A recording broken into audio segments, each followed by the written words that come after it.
अगर आप भी लैब बनाना चाहते हैं, कंप्यूटर लैब, तो ये वीडियो आपके लिए बहुत इंपॉर्टेंट है। इस वीडियो में बताने वाला हूँ कि आप अपने कॉलेज, स्कूल या इंस्टीट्यूट के लिए किस तरह का कंप्यूटर लैब बनाएंगे।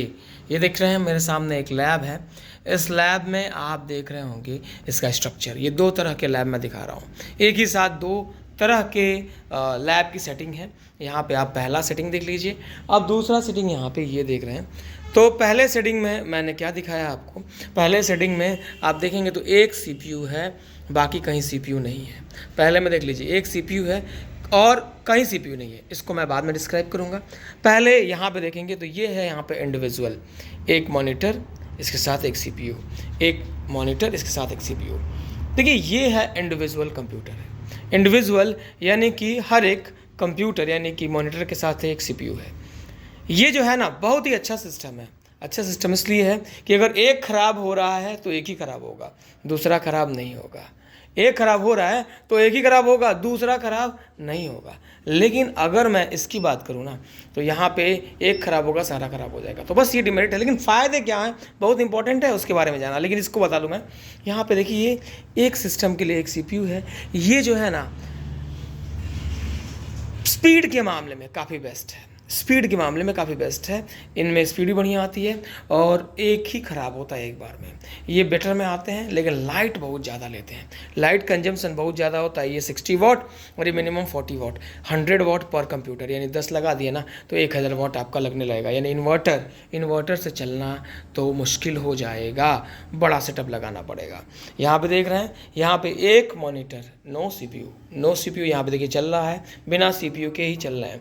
लेकिन है कहाँ पे, यहाँ पे एक सीपीयू लगा हुआ है। इस एक ही सीपीयू से ये सारे के सारे चल रहे हैं। इसे हम थिन क्लाइंट मॉडल कहते हैं। अब इसका डिमेरिट यही है ना कि ये सीपीयू ख़राब हो गया तो बाकी नहीं चलेंगे। लेकिन इसका डिमेरिट के बाद से इसके फ़ायदे क्या है, सबसे ज़रूरी है बिजली के बारे में जानना। देखिए यहाँ पे जो है वो पूरा का पूरा करंट का सेटिंग है। यहाँ पे कम बिजली लगता है, कम बिजली, यानी एक ही इन्वर्टर में आप 20, 30, 40 कंप्यूटर चला सकते हैं। 20 तो मिनिमम चलेंगे। और बैकअप के लिए देखें, अगर 1 घंटे का बैकअप चाहिए तो आप 40 कंप्यूटर चला सकते हैं। तो ये जो सिस्टम है ना वो बहुत ही बेटर है। यहाँ तक कि मैं तो ये इसको ही प्रेफर करता हूँ, ज़्यादा से ज़्यादा वीडियो मैंने इस पर ही बनाया है कि कैसे हम थिन क्लाइंट को इम्प्लीमेंट करेंगे, कैसे हम लगाएंगे, खुद से कर लेंगे। खर्चे देखें तो खर्चे अगर मैं बताऊँ तो यहाँ पे खर्चे देखेंगे तो एक पीसी पे ये हो गया हमारा मिनिमम 10,000 का सीपीयू और 8,000 का हमारा मॉनिटर। 10 8 18,000 यहाँ पे हम आ जाते हैं। यहाँ पे देखेंगे तो खर्चे क्या है, तो यहाँ पे एक जो आपको दिखाई दे रहा है ये एक सीपीयू है, ये 30-40 हज़ार का सीपीयू आप बनवा लीजिए और मॉनिटर 8,000 ले लीजिए। लेकिन इतना ही नहीं है, इसके बाद से इसके साथ और भी चीज़ें लगती हैं। क्या क्या लगता है तो पर पीसी मैं दिखाऊँ तो यहाँ पर आप देख रहे हैं तो एक थिन क्लाइंट का ये सेटअप भी लगता है। ये सेटअप जो है 3,000 से 3,500 के बीच में आ जाता है। बाकी केबल वगैरह लगते हैं और कुछ ऐसे कनेक्शंस आपको बनाने होते हैं करंट के, जो कि इंडिविजुअल में भी बनेगा। और कीबोर्ड और माउस लेना होता है। इतना आप लेके इतने कम खर्चे में एज्यूम कर लीजिए पर पीसी अगर मैं देखूं तो यहाँ पे ये 8,000, पीछे इसके लगा है 3,000, ये 10-12 हज़ार रुपये लगता है पर पीसी। 12,000 से 15,000 में आपके एक एक पीसी तैयार होने लगेंगे, यानी आप मल्टीपल पीसीज को तैयार करके आप काम कर पाएंगे।